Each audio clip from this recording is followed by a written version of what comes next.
Hello everyone, welcome back to Relax with Animal Facts. I am Steph Wolf, and today I am going to be learning with you about our furry, scaly, or possibly even slimy friends. We're going to have to add in feathered friends because that is what we are covering today. We are covering I don't know if I should say oh so wonderful, because this animal can be a little bit creepy. It is the Dracula parrot. And now we're going to get into why it's called the Dracula parrot in just a second. But this episode is a special listener episode dedicated to Greg, who wrote in via Instagram. Thank you so much, Greg. This show wouldn't be possible if it weren't for listeners such as yourself. So big pat on the back to you. And I very much appreciate your support and your listenership.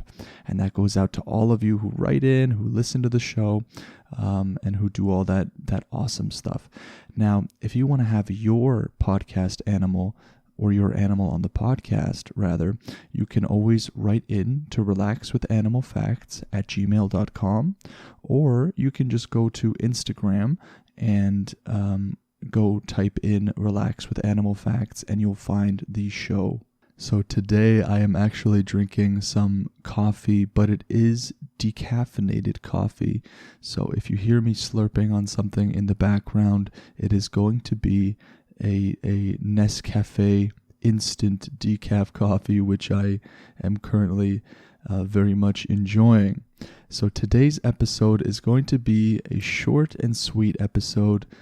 Just because some of the animals that you guys suggest, there aren't too many articles about them, so sometimes I have to make the most of it, and that is why this episode is called, or has in the title, Short and Sweet, because it is going to be short and sweet. So I hope you enjoy it regardless.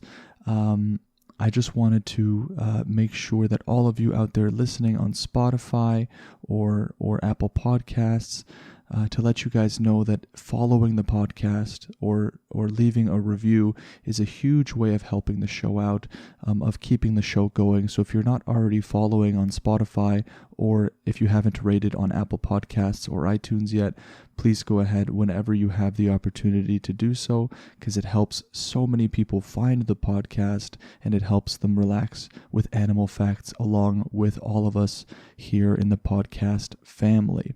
So no more dilly-dallying. Why don't we just get right into the show? So I got my facts for this episode from AustralianGeographic.com and Roaring.Earth. Now, I only used 2 resources for this today. There was a third, which was Wikipedia, but I didn't want to use Wikipedia just in case there is some misleading information. As many of you know, Wikipedia isn't the most credible source to go for, so I decided to stick just to those 2. Now, the Dracula parrot is a large, heavy bird stretching to almost half a meter from beak to tail.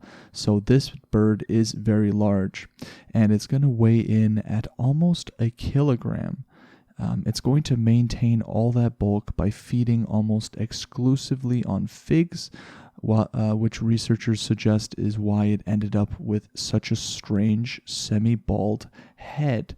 I wonder if figs are what create bald heads. This is something I definitely haven't heard before.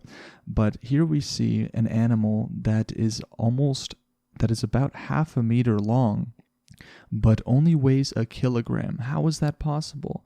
Now, many of you may be aware of the fact that birds, many bird species, the vast majority, have hollow bones. And that allows them to have low density in their bones, so they're able to fly much, much easier. Now, there could be disadvantages to this, but the main advantage is it allows them to fly sort of seamlessly, and it doesn't allow them to have to struggle with super, super dense bones. And just as vultures lost the feathers on their head as an adaptation for feeding on bloody carcasses, it is thought that the Dracula parrot did the same in response to its diet of particularly sticky fruits. The lack of feathers around its beak and eyes means it's able to avoid turning its face into a matted mess. So that is just absolutely awesome that evolution has made it so this animal is best suited for its diet. I suppose if it decided to change to something else other than sticky sort of fruit, would their hair grow back over a period of thousands of years? And that is something that, of course, in my lifetime I will never find out, but I love to ask these questions anyways. I'm just going to take a quick break to drink my decaf coffee here, and any of you out there that aren't already in bed, you can go ahead and take a drink of something with me here. It's important to stay hydrated, guys. Why not? It's such a perfect solution to the parrot's syrupy diet. We're talking about the lack of feathers around the beak and eyes, that Matt Cameron, who is a renowned Australian parrot expert, asks the question, if avoiding soiled and matted head feathers is a significant advantage to individuals, it is surprising that bald-headedness is not more widespread among the other fruit-eating parrots. What I'm wondering is if humans were to adapt this trait for whatever reason, if we wanted to eat super sticky fruits or something like that, and we were to eat them sort of disgustingly, would we all eventually become bald over thousands of years of evolution? I have no idea, but it is a funny sort of concept to think about.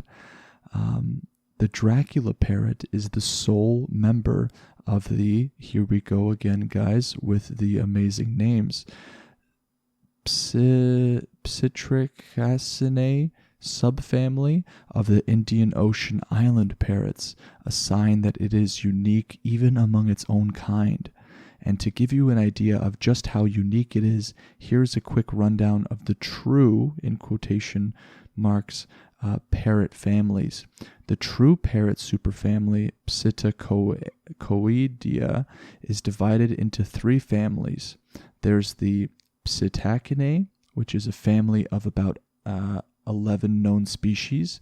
It's a family of African parrots, one of the most famous of which is the gray parrot from sub-Saharan Africa, Madagascar, and the Arabian Peninsula. And for the second family is the Psittaculidae family of Asian and Australian parrots and lovebirds, which has hundreds of members, including lorikeets, budgerigars, and fig parrots. So these are ones that I've never heard of before, but it seems as though figs are a hot topic, a hot commodity among many of these bird species.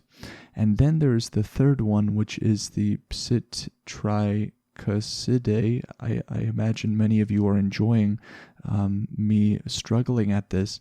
There's that family, which is split into two subfamilies, the Vasa parrots, endemic to Madagascar and other islands in the western Indian Ocean, and Psitricacinae, where our Dracula parrot is placed alone.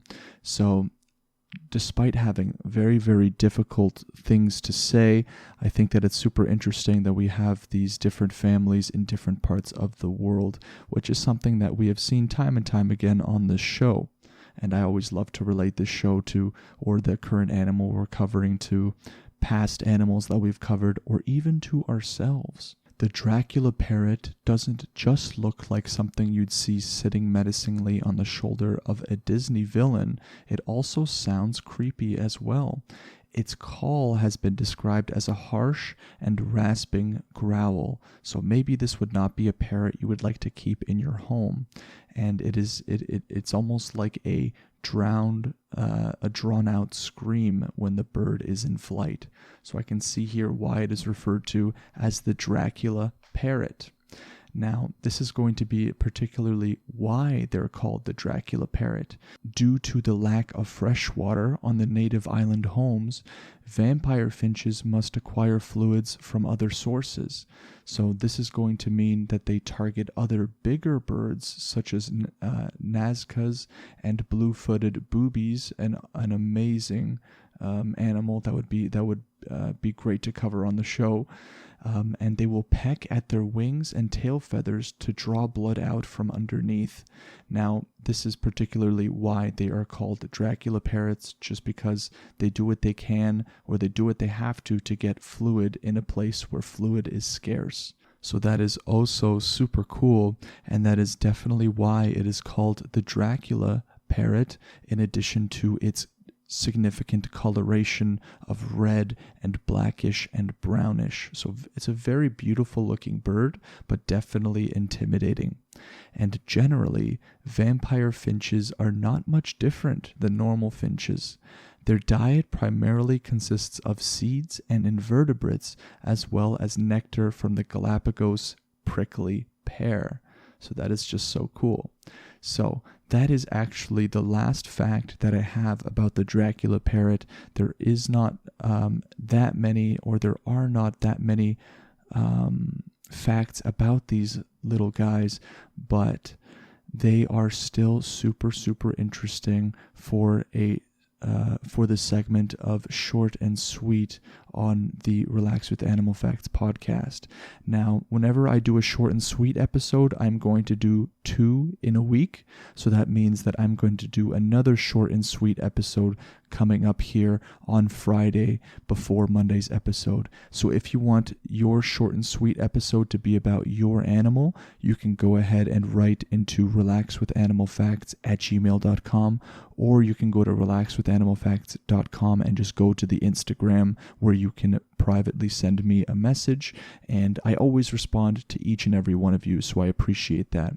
If you are interested in buying merchandise of the Relax with Animal Facts show, that includes sweaters, that includes face masks, mugs, all that stuff, you can go and head over to relaxwithanimalfacts.com and just go to store. I lowered the prices as much as possible, and you can use the code RELAX at checkout to get 10% off your order. So again, thank you so much, Greg, for writing in. This episode was dedicated to you, and I will see you all on the next podcast episode with the next animal. Take care.